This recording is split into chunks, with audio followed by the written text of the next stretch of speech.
Hello. You've got the worst three together, just to let you know. Have I? No, I don't know. I've got the girls later, so the boys first. Good. Girls are boring. Didn't want to mix you up. No, so. Girls are Daniel boring. boys and his boys. Yay! Who's in his contract? How are you all doing? Have we started? Yeah. Oh. Yes.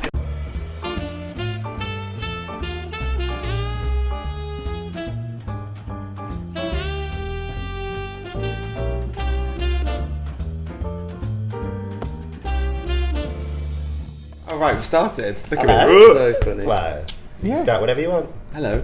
Would you like to start? What am I saying? Action. Go. Action, go. Go. This is your TV coming out, isn't it? He needs to be told today. Hi, I'm Ollie Savile, and I play Wizard. Hi, I'm John Montague, and I play Mental. Hello, I'm Daniel Boys and I play Marvin. Incredible. Smashed It is it. amazing show. Falsettos. Falsettos, yeah. Here at the other palace. Yeah. Yeah. You're the only one that's worked it before. You did Miss Atomic Bomb. Have you done a show? I've done concerts here. I've never done a show here. You did. You're in town. Did you? Yes, of course, before it transferred. Yeah, but I was. That was back in the days. I was a swing, and I covered every part in the show. But yeah, it was great. I loved it. That was like I think that was like the first one that sort of set the musicals coming to the other palace. Actually, Yeah. it wasn't St James's then, but yeah, that was the first Oh, big it one. was I remember. actually. I don't really It's the first remember. time I came here Yeah, watching your because the Atomic Bomb was about a year after. Before, I think. I don't even know. It was still other palette. St James's. St James's, yeah. I think that was the first one. So is it Yeah. nice to be back? Yes. Yeah, it's lovely. Does it feel different? It's nice to be in a smaller cast back there Oh yeah, you had a lot of people. because it's. I think yours. Was, I had about 12 of us in one dressing room. For those who don't know, Yeah. there's 2 dressing rooms here and they're very small. So for us, there's only Yeah. 4 of us this time. Last time we were literally like Yeah, this. Hi, Now we're like this. 3 too many for me, like. But You've not got enough mirrors, though, have you? You need quite. Ollie needs quite a few. I'm mirrors. only joking. Who's the messiest? Probably me, No, Matt. Matt McKenna. I Please sits in the stand middle, by. didn't he? Wow. Bless him, yeah. But then Matt's kind of like he has to have part of us, doesn't he? Yeah. I'm all on my own on one side. Dressing room number 1. Yeah. He's got to show his With long a- with a screen on down on the side.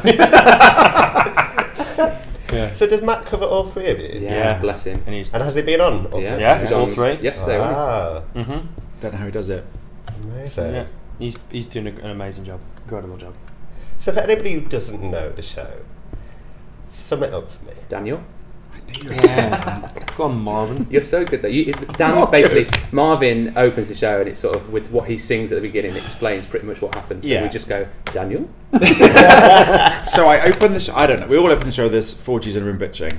Fantastic, funny song. And then you meet Marvin, and basically I set up the synopsis by saying I have divorced my wife and I've left my child. So I've left them, divorced them, and I've run off with my best friend, Ollie, who plays Wizard.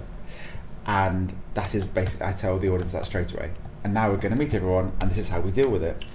And the show is about that family unit, how it's dealing with it, this unconventional lifestyle, because it's set in the end of the 70s, early 80s, very different to now. We're a Jewish family. We've got a psychiatrist who, there's no spoilers, is there? So No, I run up with we don't need to talk about much about 2, do we? No, but No. you find out pretty early on that Trina, Laura PittPulford's character, runs off with Yes, with Mendel, me. Yeah. John's character. So I leave her, and she goes off with my therapist. That's So it's all about bad. it's That all is- about the relationships and how it's seen Family. through Marvin's eyes, how it's seen through the child's eyes. Jason, we have 4 great children in the Yeah. cast who are a big part of the show. Yeah, massive. And it's nice to do like it's a 5-hander in the first half and then a 7-hander in the second half. We have Gemma and Tash, who play the wonderful lesbians from next door. They join us in the second half. So yeah, it kind of Yeah, covers they all have that one bases. off, don't they? Yeah, Livid. lazy. And how is it working with the kids again? You've come from Awful. the School of Rock. but you're- Awful. It's so alright. Don't work with animals, children, Just animal. or Daniel just Boyd. animals. Was singular animal. No, it's amazing. I mean, and yeah, the kids they're great, and they actually give us energy. So you've got because 4 that alternate. Yeah. yeah, and they're all very different. They did 2 a week. massively different. Was it? One's really good. No, they're all brilliant. They're all really individual in their own way. I just shouldn't speak. They are brilliant. Yeah, She shouldn't true. speak every They night. really are great. And They're amazing. Like he said, they all bring their own personality and individuality to the character, which is wonderful for us, especially Laura and myself who play the parents, because we have to adjust every day. We've got, it's this child, it's this, he's going to play like this, he's going to play like this, and it's Yeah, wonderful. he doesn't Feeling put the your box toes. in that place. He puts it in this place, and I'm like, It's great, and they're wonderful, lovely children as well. Let's talk about the ladies. Have you worked with Tash nothing. before? I did Funny Funny Girl. Girl. Back in the like 2 years. Back- Didn't you work with back- Gemma? I could have Back in the darling when I was I've worked with Gemma. Yeah. Gemma Knight Jones is my tour wife. I did Sister Act tour with Gemma. Yeah, so it was about 8 years ago with Gemma, and then obviously most recently sort of Tash, and never with Laura, but I don't really want to work with her again. to be honest. She's just not very good in the She's show. terrible. She can't sing, act. She can't do anything. It's unbelievable how someone untalented Has made it this far. has made it this Yeah. far and got an Olivier nom as well. Right. It's Yeah. unbelievable, but yeah. And have any of you worked together? Did you know each other before? We did. How do we know each other? So we did a concert of Tommy together, which we keep forgetting that each other was in when we talk about it. It was a one night at the Prince We Edward. just forgot. We keep forgetting that we're And we actually keep forgetting that we're in together. it, and we're both like, yeah, I was in it. I was like, oh. But it was a wonderful memory for us, wasn't it? We rehearsed it for 3 weeks. We did one Did it night. One night, yeah. Yeah, it didn't sell very well, but it I was was there. funny. It was a great cast, actually. It was a really good I cast. was in it. You were in it. Thank you. And And Oliver Savile. West End's Ollie Savile. Me- Don't know. Ah, You've What? worked a lot. Shut up, John. I actually did Panto with Chris. Dan's better half. Oh, Chris That's joking. rude. So I'm only joking, but I obviously knew who Dan Boys was. I see. And we But yeah. auditioned a lot together, We've actually. auditioned, like, me and Joel know each other just through auditions. Because I'm always in the same. I'm always in the same casting bracket as Ollie. Yeah. You're beautiful. Why are you both laughing? I'm not laughing. Honestly, this is what I have to deal with. Beautiful leading man, very well hung. That was the first thing that came to my mind. How bad is that? But very, very masculine and great body, and obviously we're in the same. Usually a bit more work there. Yeah. We're never up for the same thing. I'm No, quirky. You're I'm bubbly, so I've worked a You- lot. I'm only kidding. he's not. But yeah, so we all sort of know each other anyway. And I worked with Tash. Me and Tash did Mac and Mabel together with London Musical Theatre Orchestra, but I got brought in at the last minute. I think somebody dropped out, so I played a 65-year-old director. So I sat there. It was a concert version, so I sat there in a tux for like. Was I unavailable at the time? Yeah. For like an hour and a half while she sang Mabel Yeah. beautifully and didn't do anything. Everyone was like, "Who is that dude at the end? There in a tux. He's not done anything yet." Yeah, It's nice to be part of a cast of people that you really get on with, and also people that are really good. Like, we're very fortunate. I'm very fortunate. For me personally, I sometimes look across stage and everyone's just very good at their job. And, I've been in work where that's not necessarily always the case. There we go. So speaking of directors, let's talk about Tara. She's got a cracking CV, hasn't she? She has. What's she been to work with? An absolute dream. Yeah, lovely woman. For me, You I'm really really do. make her. They're like So best I friends. like sung at her wedding and stuff. So Really? for her to get a platform to sound kind of, she's an amazing associate. We met on Sister Act with Gemma and the musical supervisors Mark and Andrew. So I've known Tara for a long time. I think all of us would probably be in agreement. We would have loved a bit more time on the piece. She'd agree with that. It's a beast. It was Yeah. it was a big show to kind of do in 4 weeks, and I sort of kind of got brought in 2 weeks after, and it was just a lot for everyone, I think. So I think if she's done a cracking job within the time that we've had to deal with it all, and We've essentially done 2 musicals in the space Yeah. of doing 1 musical. yeah, it's been a You know, lot. it's And, 42 songs. yeah. It's just that's average 17 to 18 songs in a musical, and there's 42. Yeah. Granted, some are quite short, but none of them are easy. No, not so at all. it's as much as having to get direction across and storytelling, we've Mhm. had to learn it, which took the bulk of the time because it was an absolute nightmare. And actually, for the first 2 weeks of us being open, previews was just a memory test. Yeah. It was terrifying. Yeah, So, yeah. but she's always in. She's always in bit by bit. It's Mhm. quite sporadically, kind of just planting the seeds of little bits that might have gone a bit haywire from what we originally spoken about, but I think she's done a great job. So, and she's lovely, and she's been so accommodating as well. Yeah. So the girls will talk about it. So we've got a lot of mothers in the cast, and she's just been like with the scheduling. You know, if people weren't being used, they weren't in. We did this sort of like at the first week. Joel wasn't a part of this, unfortunately. We did like a condensed down version of rehearsals. So we did the same hours, but we just did it. What was it? 11 till 4 was it? 5, So wasn't it? I think Can't it was remember. 4 because there was no lunch break. Oh, no lunch break. She just worked straight through. So Which was she great knew for that- people with kids. Yeah, so for the mothers it was great. And I lived 10 minutes away, so it was great. and then I came in and messed it all up. Really. Well, we just ran out of time. We needed those extra couple of hours. Yeah. But she's done a great. I mean, I think for all of us, and not just her, I think the whole team, the cast, for the amount of time we've been given, I think what we've produced has been wonderful. And that sounds like a bit of a downplay of what we're doing, but it's just because it's such a mammoth piece. Yeah. And it's so intricate in places that we've kind of had to try and discover that ourselves in places as well, because we just didn't have the time or the depth. And having 2 days to tech is ridiculous. It just should. We're just moaning about it. Should be illegal. Like, come see, guys. But it is. It's 2 days today. We did it in 2 days. Yeah. We're just fixing light and stuff now. 6 weeks in. Yeah, we are. But the reception we've got from the show, considering how we felt the very first time it went up, it's been unbelievable. It's been so lovely. So, how have the audiences been? Because that's quite a Amazing. poignant ending, doesn't it? It does have quite a poignant ending. It's amazing to go on that journey, isn't it, with them. My character doesn't leave the stage for the last 40 minutes, 38 minutes. So it's to get to see the sort of the journey that the audience gets to go. It's why we do it. Yeah. It's absolutely why we do it. So these boys have a tough. These guys have a tough job compared to me. I'm like, I'll just do a cartwheel and make people laugh, which is essentially what That's the not gig true, is so. for me. But yeah, it is emotional. It is emotional especially for these two towards the end. No spoilers. But the audiences have been amazing. And really here's a funny theatre because there's no stage door. So everybody's in the foyer when you come out, and just hearing what people have to say about it's just really lovely. I think you can hear the reactions a lot more though because of how close you are. There's sometimes you hear people absolutely just like wailing or laughing. It's just it's really prominent. So it helps us a bit. You see people like doing this with each other, watching. That's just me on stage. It's just you on trying to stage. remember my next bit. Yeah. But no, it's amazing, and the stories people are telling us how much it means to them, and that they relate to it so much, especially teenagers, which surprises me actually with this show. But yeah, teenagers seem to be the Falsettos. Yeah, the as they call Falsettos. themselves. Because the first part was originally written in 1979, Mm-hmm. and then there was 2 other parts developed later on. It's over 40 years, wasn't it? Yeah, something like that, yeah. Where they put it all together. The first half's 79, the second half's 81.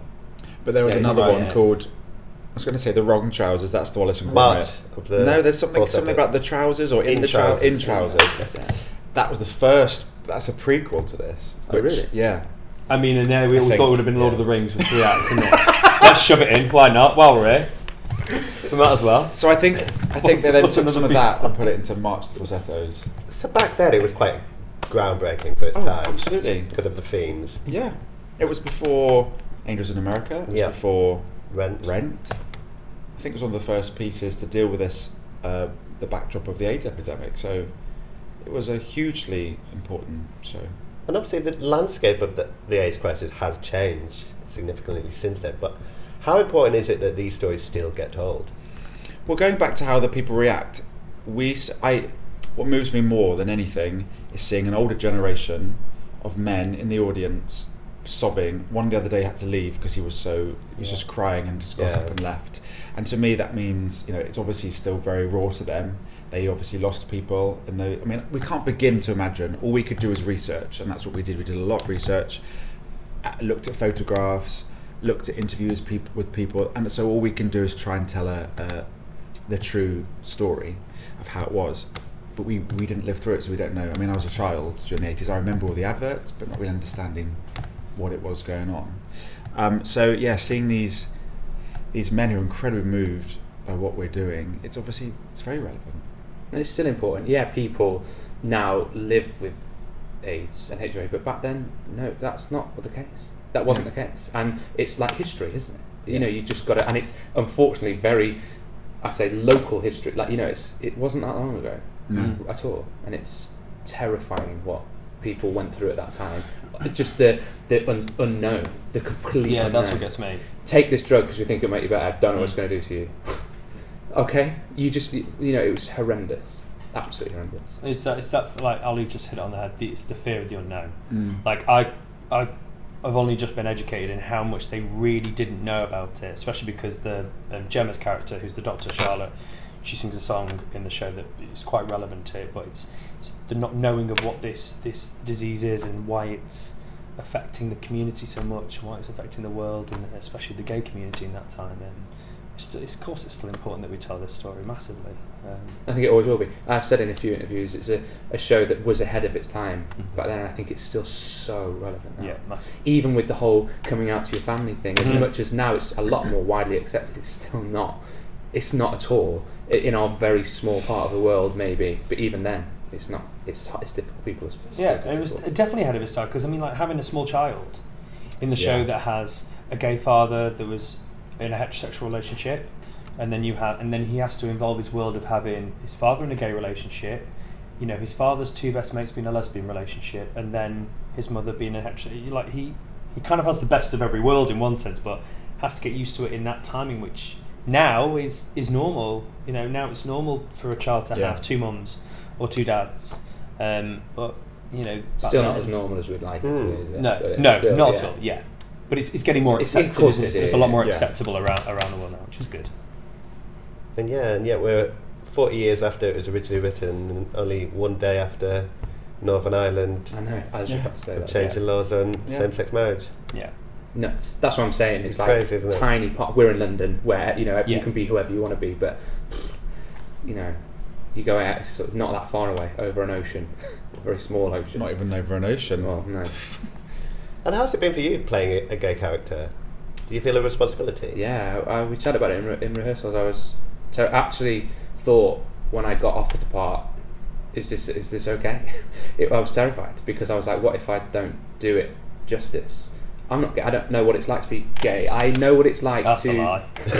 I've tried to teach him. I know what We it's keep like. kissing in the wings all the time, and he's just like, oh, this is I know what I'm it's not helping like the situation. I'm making it awkward. to fall in love with somebody that's not my partner Yeah. on stage. I've been, the past 10, 11 years falling in love with women, which I thought I knew how to do, and I was like, oh my god, am I going to still be able to portray that with Dan or with whoever? But I feel it does come across, and Definitely. yeah, it was just, I don't want to camp anything up too much and play that thing, and I feel like I have found I'm on the line of, because it's still quite a catty character. Wiz is quite a catty character. Yeah. So you've got to tread that fine line without being flouncy, camp, and still Without being playing true. stereotypes. Yeah. Yeah.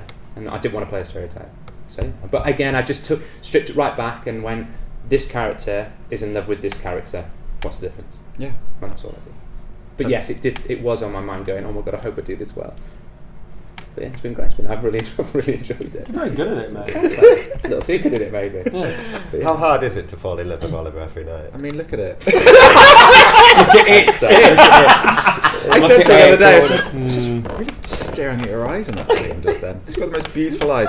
No, in all seriousness, it's been wonderful. He's gorgeous. As in inside and out. Bubbly. And we get lots of comments how good the chemistry is. So I just think it's. But like Ollie said, I'm just acting. I'm playing. I'm in love with. In this case, it's Ollie. But I've played straight characters. I've played gay characters before. But it's still just playing the truth of being in love with someone. And I feel very lucky that he's such a good actor. You are quite if we pretty hated as each well, other. though. in fairness. He's very pretty. But having to and assess you, just thinking of the next chapter. There's one scene where he takes his top off, and I'm still singing. it. I'm still singing. So and in this show we literally look at people in the eyes, and I'm looking at them, singing to them. No one's looking at me. All the audience are looking at Ollie, like with his. Yeah, but muscles what you up. don't realise is I'm taking my top off at the same time. I said it Well, actually, I in think a picture frame. yeah. Thank you. It's just super, but I've shaded with the makeup. Yeah, all I have all the time. So you have Yeah. So let's talk about the set, because it's lovely. I like it. Frames. The Yeah. set. Yeah, got it from a jumble sale. I don't say that. Told you.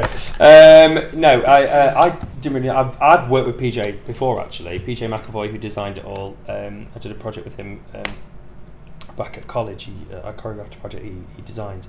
And PJ's very. I mean, poor guy. The amount of times he was up there doing those projections, he must have been there for like. It felt like he was there for days. I don't think he really went home over our 2-day tech. I think he was just there every time he could get in the theatre. He was there from the minute it was open, trying to just figure stuff out because. Technically, the show needed probably about 2 weeks. It did, just to get everything perfect, and we just didn't have that time. So he was, worked very hard. Yeah, he did. He's brilliant. He's wonderful. I'm trying to think what else about the set. To be honest, well, we had the set. The set was actually built before I think we even got into rehearsal. So we actually had bits of it in the rehearsal room. So which never happens. You normally get to tech and go, "What? Those stairs weren't there," and they were there. So that was nice. That we got with the doors and stuff like that, and which is still a challenge now. But, the doors, moving boxes, we've got no marks on the stage either. I think we've got one central mark, and then that's it. Yeah. So you just go. So you guess it's the black square. And then you're like, that black square. Which black square? Because there's quite a few of them. I think I lost my temper in tech at one point because the director's like, "You need to stand on that white square." I was like. Which one? It's a checkerboard floor. It's like a chessboard. There are lots of white squares. Which one? And when you walk off the stairs as well, it's really. You're really aggressive sometimes. Yeah. Is it? No, he's not. Like Daniel's like the nicest man around. Me, I'm an idiot. So, well, that's standard, really. See, can't help it. The design's wonderful. It's just been a real interesting journey, dare I say that word, but it has been, just because of how much we've had to learn, how much we've had to do in such a short space of time, and then to think, oh my god, and then all of a sudden have this wonderful reception, and like you said, especially from the younger generation. I didn't know the show. I knew like a couple of songs from it, same. But some of them are there mouthing the words, and I'm like, I can't remember my lyric, so please, you could sing it for me, it would help me, because they just like mouthing away. And then there was like a girl a couple of nights ago who was like crying so loud. Saturday matinee. Yeah, it was just like I was like, listen, you need to calm down because I'm thinking of still got 40 minutes. Yeah, we're like, it's going to get worse. So you did a Q&A with Dr. Emily Garside. Yes. How was that? Do you know what? It was amazing, wasn't it? Yeah. Because was this the this is the one we did recently. There was one I didn't make. Couldn't be bothered. No, it's Barbados was nice. It was wasn't lovely. it? I had to get really a flight. Nice. No, this show's so difficult that I said, I'll do the Q&A. I think it was for What's on Stage, and we got to the end of the show. I was like, if you want me in tomorrow, I really need to just go home. I can't do this anymore. The one with that we did it was about a week ago, wasn't it? Mm-hmm. It was amazing because we actually for the first. It wasn't. What was your first job out of college? How do I get into the industry? Billy it wasn't Billy. Shut up. I thought it was. Sorry. We got to talk about the show, and as actors, we actually hadn't had the time. We hadn't talked about it. And Laura was saying stuff, and I was like, "Oh, that's so funny. I feel this at this point." And it was really lovely to actually talk about our characters and talk about where we are at different points in the show. It was really fun, wasn't it? Yeah. It's the audience. They're like. And you forget how much passion you have for the project as well, because you're doing it every night, and because you go on this sort of massive roller coaster of a 43 song show. You forget that you connect with the people on stage because there's other things behind what we're doing. There's other intentions behind what we're doing. So it was wonderful. It was wonderful to have the chat. Do you have any favourite songs from the show? All my solos. God, he means that. I love Truth Move. I love Four Nightly Lovers. That's what I was going to say. That's my favourite. That's the four of us get to sing that. It's amazing. Beautiful song. And I really didn't, because it was really hard. I love our duet at the end. Now we've found it. But that was tough. First couple of weeks, we were just screaming each other's faces, and it was really no fault to any of us. We just didn't know where we were with it, and then it settled, and I really enjoyed it. And I love that moment now. So to be fair, sorry. No. Every time. You didn't mention any song with me in. We don't actually have That's that rude. many. That see, rude. We don't have many. We don't have anything where it's just me and you on Honestly, stage. We have a little duet. We have a little duet, don't we? We get to give give a kiss. Yeah, I tried to kiss you most of the time. In fairness, I thought he was don't. going in for a kiss one day because we faced each other, and he was literally as he was singing. I was like, oh. This is a I felt it was an emotion that I needed to portray at the time. Why Daniel. not? Thank you. Have any of you corpsed on stage yet? Oh my All God, the time. never. Actually, I have once with Laura. I definitely know a bit. We corpse at each other quite. We don't have a lot of time on stage together, but I'm going to tell it anyway The champagne because I don't bottle. care. The champagne bottle. It's from the future. Oh, God, great. There's a bit where we sing a lyric that goes chop, chop, chop, chop, chop. Oh yeah, Right. yeah. Daniel's in the centre giving his, Ethel Merman out to front. And then me and Ollie are far apart, and there's a rhythmic way that they We have to sorted go. it now. We sorted it now, but at I first mimed it for we the were first 3 going weeks. like a bull in a china shop because we hadn't got a clue. We just there's certain things, and also we'd learnt it so quickly. It was like, let's just go for it Chop, then. chop, chop, chop, chop, And we chop, just chop, used to chop. catch eyes, and that was it. And all I had was his face going. And I was like, I was just looking I at just him. look at him and going, "Are you mad?" I was trying to look at you for the timing, and then I You just don't lie, because you should look at me and went. I was like, there's no need. So yeah, we've had that. Yeah. I've tried to kiss you sometimes, but you've been very good with me, because normally basically it we all freeze. revolves around Joel. Yeah, I can't help it. I tried to stay. How about I tried to stay in character? I am in character. No, you're right. It's just There is nowhere to hide Yeah. in this. In a cast this small and in this theatre, you can't hide. Everyone, if you're laughing, people will And see. the kids will do something funny, like poor Yes. Elliot sneezed during one of his lines, and that made me chuckle. No. Because he was like, and I was like, what expect me to deal with that? like the panda. Have you seen Yeah, the baby panda? Yeah, the baby panda. Yeah, we all have little moments, but they're all. It's also a sign that we all get on really well, which is great. Because the last thing you want is to do this show in such a close proximity Yeah. and not get on with anyone, and we all really get on, which is very surprising. Yeah, I enjoyed coming to it. I really enjoyed coming to it. Maybe I'm the cast. Yeah. Maybe that's right. It's yeah. that moustache, mate. That one. Listen, tell you, I can't even go to the Instagram story like that, can I? It's just too much. So yeah, You're going to keep it when you finish. absolutely not. It is going. Yeah. Saturday night. Don't lie. He has to audition with it as well. Oh my He has to God, audition it's rooms like that. so bad, guys. And then I feel like I have to apologise because I've got a tash. Like, this is not a fashion choice, everyone.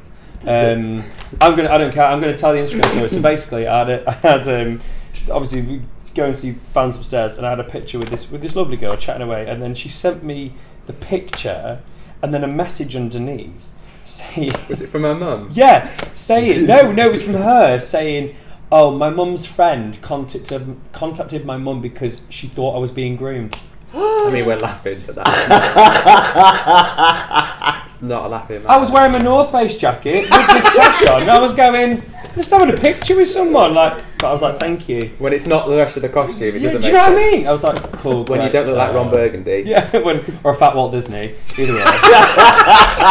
So yeah, that was thrilling for my time. Oh, that is really funny. Nice. And I hear you've got a little charity concert, Gala night. performance Do coming you know what? I up. was like, Do it. could I learn more You've got to songs? bring your reps. Yes. We do, both Gala feminists. performance for Mad Trust. Yes, it's on but the 11th, isn't It's it? We on the don't know 11th. many- Claudia Winkleman. yes, Yeah. but Okay, so you'll find out what happens. We in don't this. know anything about We know it. nothing about it. We just get told that it's going on, and we're like, "Oh, cool, Really excited. I great." don't know what it is. Haven't That's got for a Mad clue. Trust. That's for Mad Trust, Yeah, but it's being hosted by And- Claudia Winkleman. yeah, and anything for Mad Yeah. Trust. Well, we've all been involved in things for Mad Trust Yeah. before. Have So. you done West End Bears? This one definitely I know you has.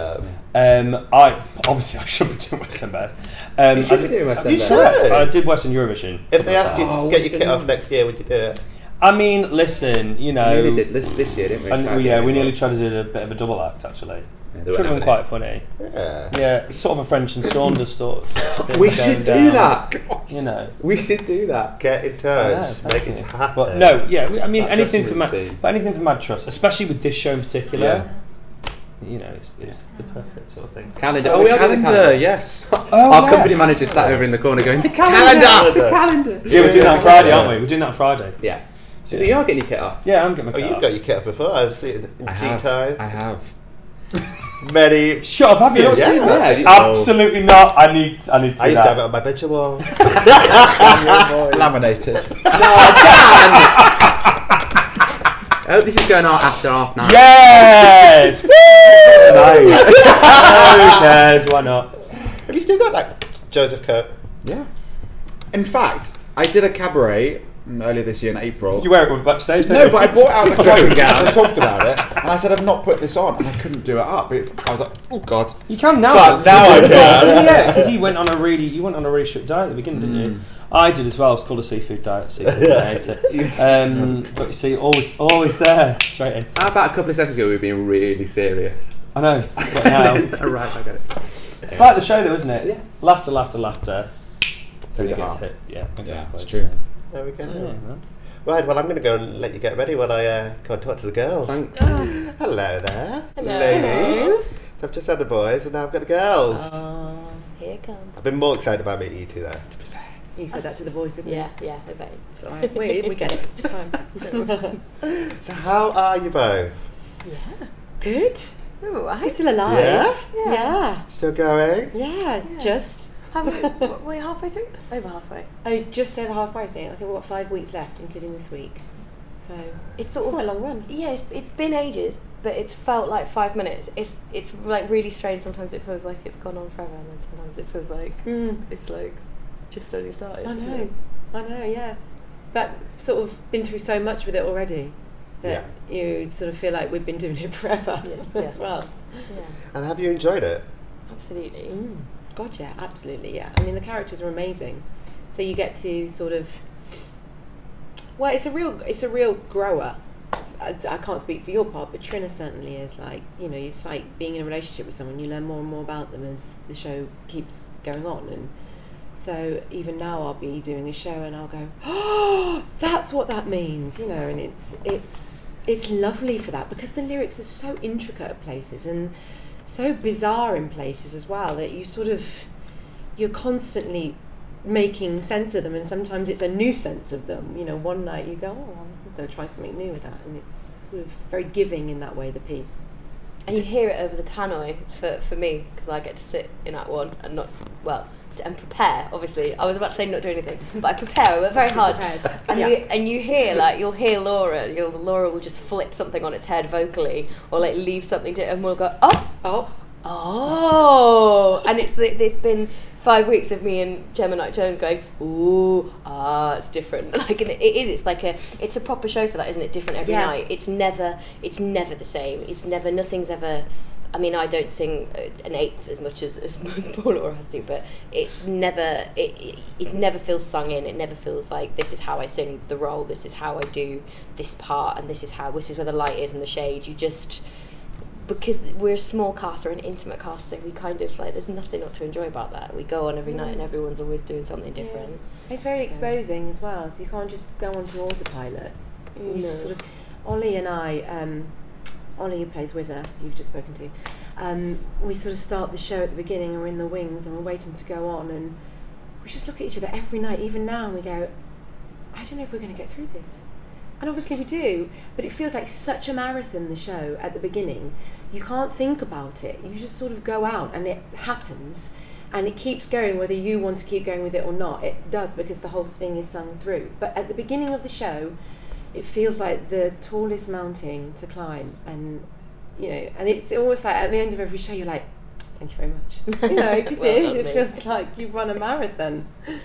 And what is it that drives you then to get through, and how do you get through it? Sometimes it's Louis in the dressing room. Louis in the dressing room, yeah, he No, gets his us dog through comes it. My dog. How do we get through the show? Well, we come in halfway through. I can't tell you. What's weird is that at 1, you become very aware that you're the only woman on stage. Yeah. So you're vocally, you can't if you're feeling a bit rough, you can't duck out and hope that another female vocal will help you out, because she won't, because she doesn't exist at that point. Yeah. So when these girls come on in Act 2, you're like, yay!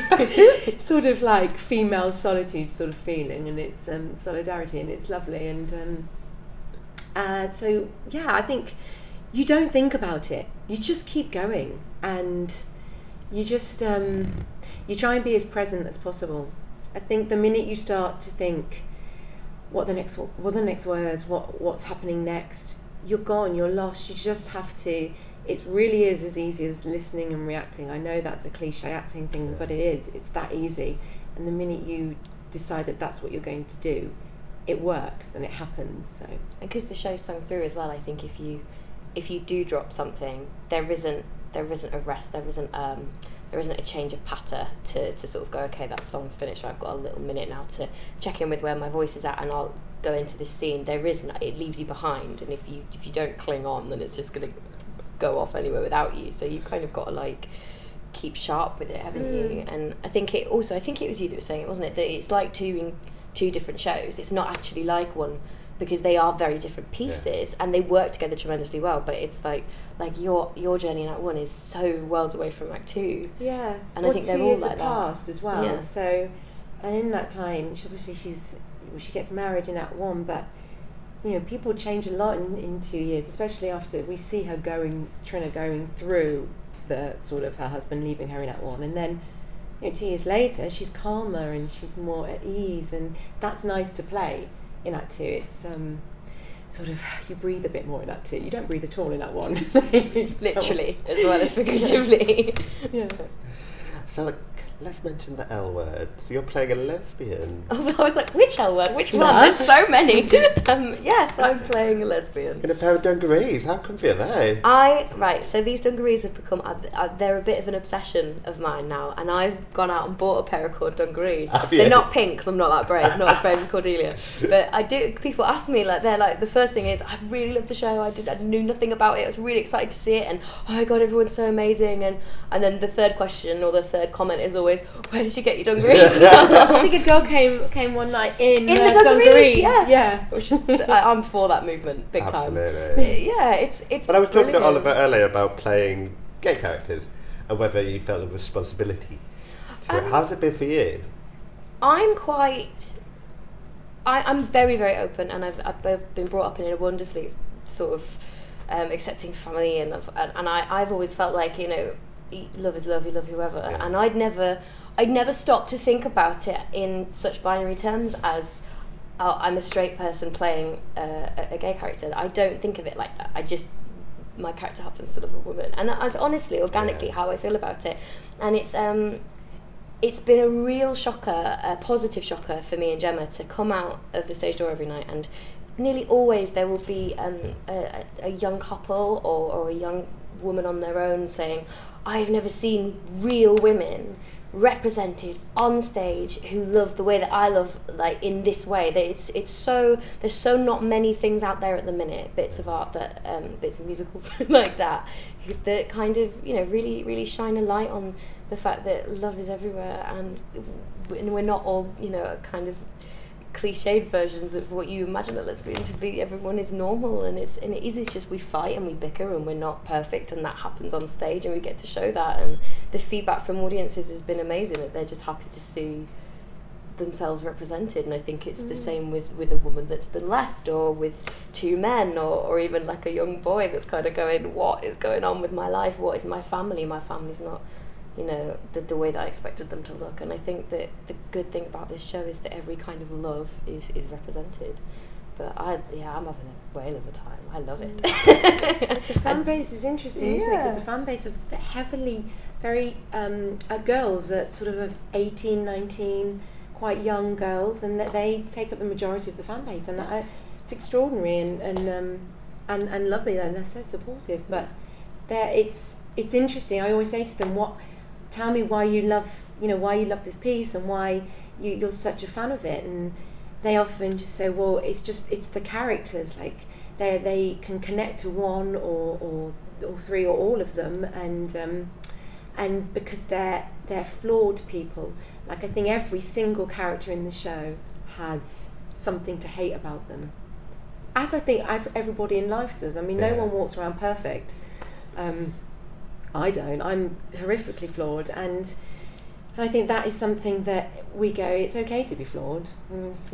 That's normal. It's human, and we all have them. And but in the end, love is the actual the thing that matters. You know.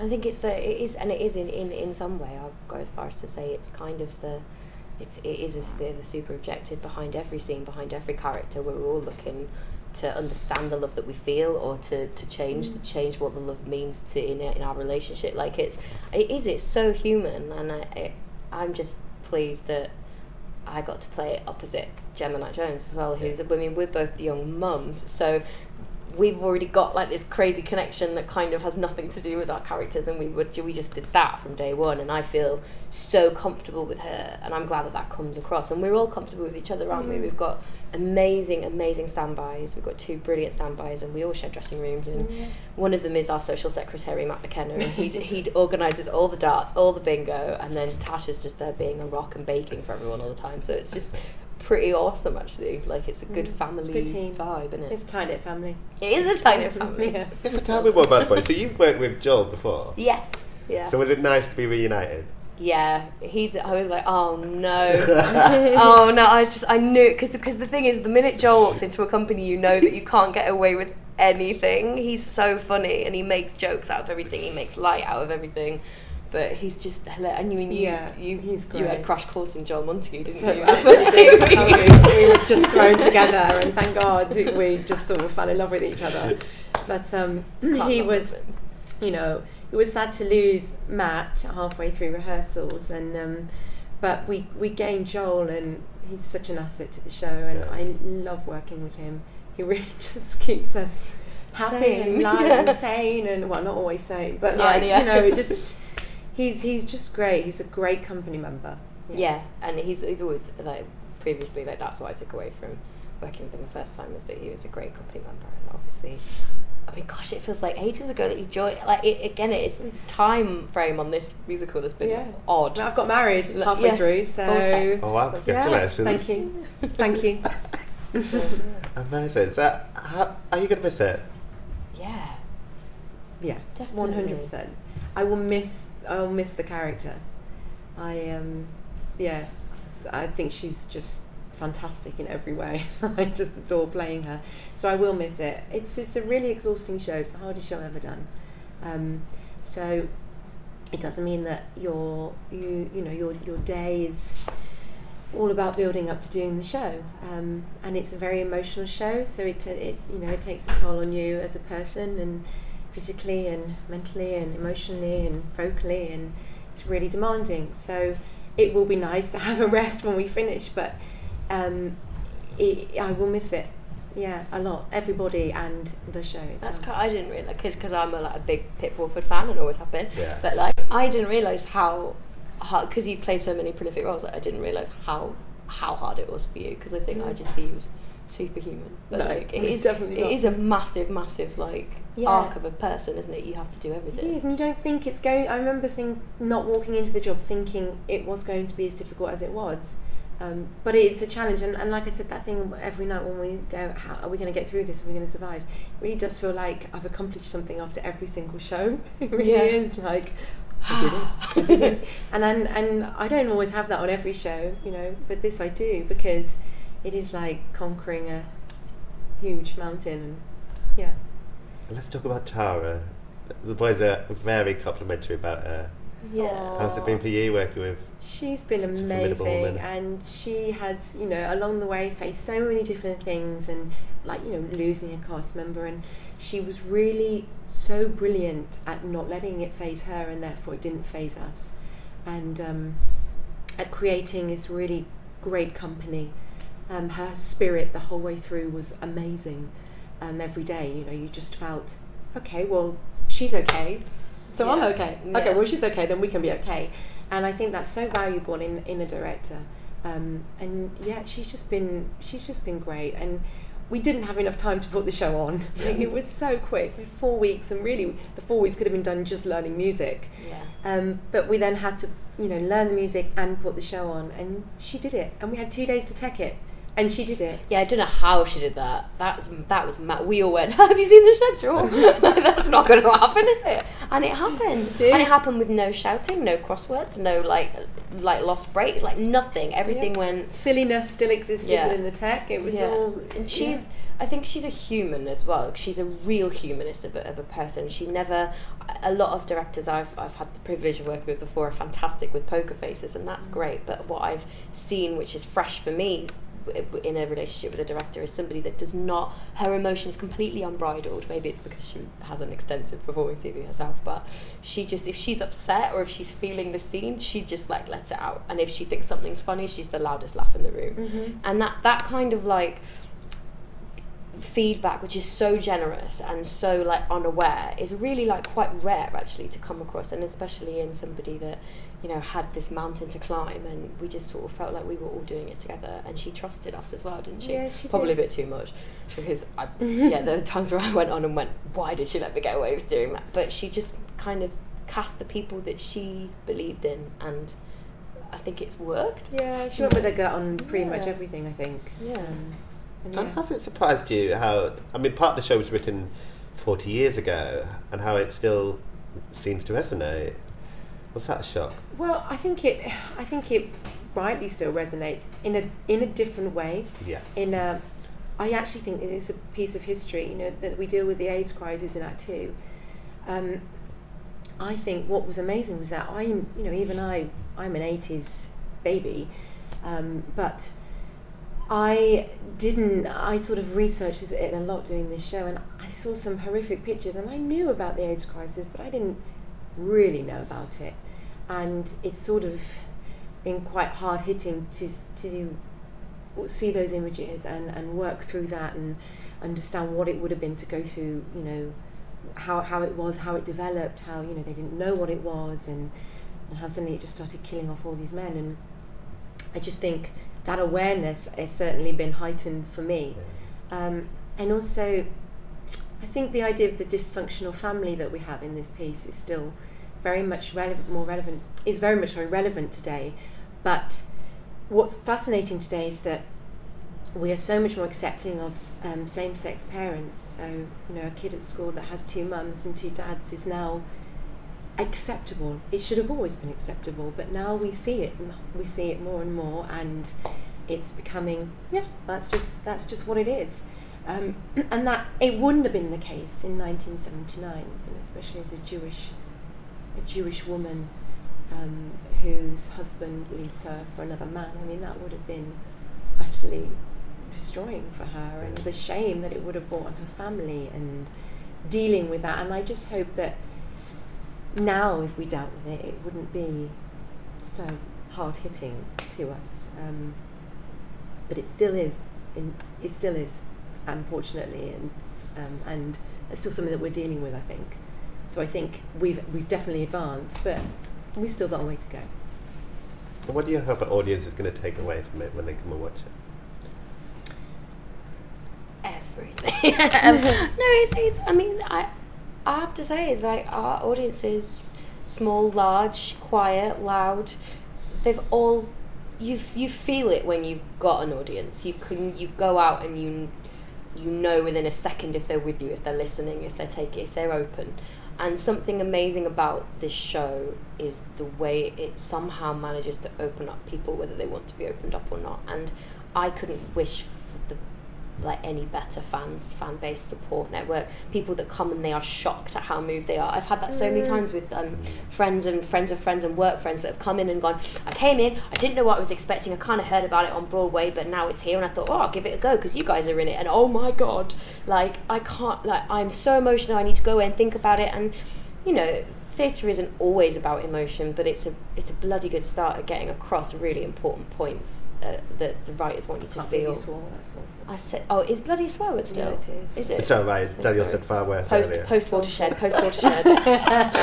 We'll have to wear this past 9:15. But yeah, it is. You know, it's having the impact, and I think it's getting the feedback that is just that you are a little bit changed, and that you hold a memory, and that you go away maybe thinking about your relationships and how important they are, and how to be accepting. I think is the main thing, is that accepting, you know, each other, and accepting the people that you love, and they're not always going to be perfect. And if you can give people a little bit of a chance to reflect, then that's good job done.